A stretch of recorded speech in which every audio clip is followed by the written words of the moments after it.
Hi everyone, I'm Katie, a Montessori infant toddler teacher and registered early childhood educator. In today's video, I'm going to share 5 Montessori activities for 3-year-olds. These activities are referred to as practical life activities in Montessori. But what are practical life activities? Practical life activities are the activities that we carry out day to day to care for ourselves and care for our environment. In my experience as a toddler teacher, children really truly enjoy participating in these types of activities, and there are so many developmental benefits. The children are learning to, as I said earlier, care for themselves, care for their environment, while also learning to collaborate. They're developing social skills, they're developing their fine motor skills, their gross motor skills, their language skills, and most importantly, they are developing their confidence and their self-esteem as they learn to do these things independently. Learning to do things for yourself is really powerful, and the practical life exercises help children to do just that. So here are the 5 activities that I would recommend for 3-year-olds. The first one is plant care. Taking care of the plants that we have inside or the plants that we have outside. Depending on the weather outside, you might not be able to go outside, but maybe you have some house plants inside. So it always starts with child-sized tools. Here I have a child-sized watering can. So you can see it's the perfect little tool for small hands. They can fill it up with water, carry it over to one of the house plants, and they can water the plants. It's really helpful to the child if the plants actually need to be watered so that they can see the soil going from dry to moist. So take some time to show your child, oh, this plant is thirsty. Let's give it some water. And then you can give them this little watering can, and they can learn to take care of the plants in their environment. Another area of plant care is taking care of the leaves on the plants. So if you have a nice little sponge, you can dust or wash the leaves, and you do that by supporting the leaf with the palm of your opposite hand, holding the sponge in your dominant hand, and gently wiping away the dust on the leaves. It's a really beautiful exercise, and it really helps the children to slow down and focus on what it is that they're doing.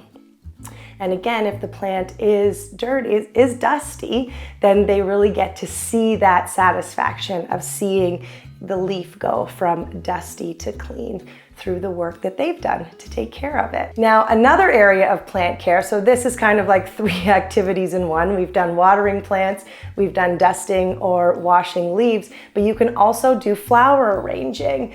We have these sweet little vases. Here's one of our small vases, and you can use wildflowers or go and buy a bouquet of flowers at the flower shop and make little tiny flower arrangements. Again, they can use their little watering can to fill up the vase and then make little individual flower arrangements and put them around the house. So plant care, in my experience, the children really enjoy taking care of plants. They see them everywhere. They see them especially when they're outside. So plant care is the #1 activity. The second activity for 3-year-olds is washing the windows. We have these wonderful child-sized tools for your child to be able to clean the windows. So it starts with a child-sized spray bottle with a nice little nozzle that they can strengthen their fine motor skills with, and then a child-sized squeegee that they can use to then remove the water that they have sprayed on the window. So you can do this activity inside, you can do this activity outside. It also works with a mirror. So washing the windows, very popular. If you've ever walked by a Montessori school, chances are you will see a child washing the windows in one of the classrooms. There was always a lineup for this activity in the classroom, that's for sure. The next activity that I would recommend would be working with locks and latches. So here we have this lock box that we sell here at the Montessori room. You don't need to use something like this. You can also just go and buy little locks with keys from the store. Maybe you already have some around the house, but working with locks and keys, locks and latches, is a really great activity for fine motor development and developing independence, because they're going to have to learn how to use all of these locks and latches at some point. And in Montessori, we start teaching them at about 2 to 3 years of age. So you can see they're really learning how to use all the different fine motor skills in order to open and close the different doors. So locks and latches, another great Montessori practical life activity. So the fourth activity that I would recommend is washing the dishes. This can happen naturally. It doesn't necessarily need to be a standalone activity, but whenever your child has some dirty dishes, either after a meal or a snack time, maybe not after dinner, they might be a little bit too tired, but encourage them, invite them to wash the dishes with you. So as I said earlier, it always starts with child-sized tools. So you can provide them with a dish brush that's going to fit in their hand.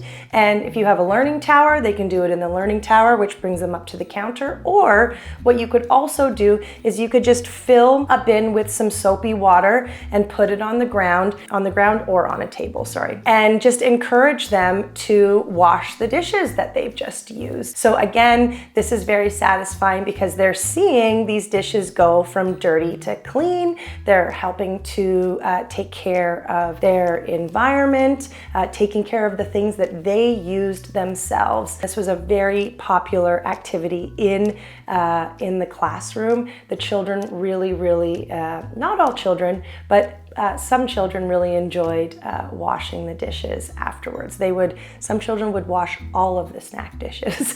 So we had 10 children in the classroom, so you can imagine there was one child that was standing there washing all the dishes, which was just so beautiful to see. Now, what I will say is that the children are cleaning and washing all of these things, but of course the adult is, cleaning them again afterwards, just to make sure that they actually get properly cleaned and sanitized. But washing the dishes is a really great activity. It's really fun, lots of bubbles, lots of things for them to talk about, for them to observe. So activity number 4 is washing the dishes.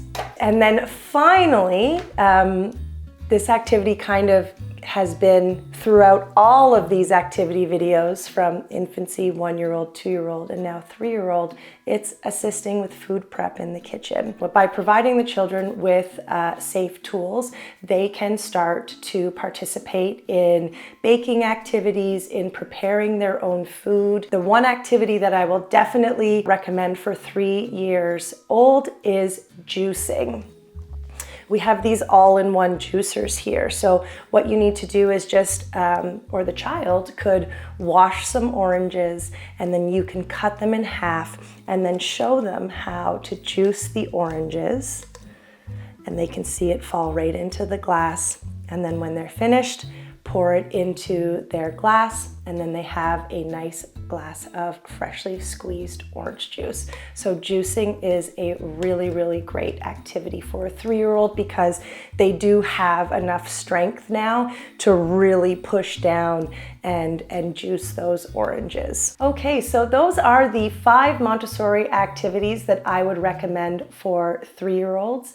What's important to keep in mind is that practical life skills need to be built upon. So if this is your child's first experience doing some of these activities, you might want to go back into some of the earlier videos that I made, maybe for the Montessori activities for a 1-year-old or for a 2-year-old, and kind of see where these skills started. Because in Montessori, we're building on previous skills. So if you try to introduce some of these activities to your 3-year-old, your 3.5-year-old, and you feel like they might be a little bit too challenging, try some of the activities that I recommended for the early ages, and because that's a great place to start. What's also really important to the success of practical life activities is that the child shows an interest.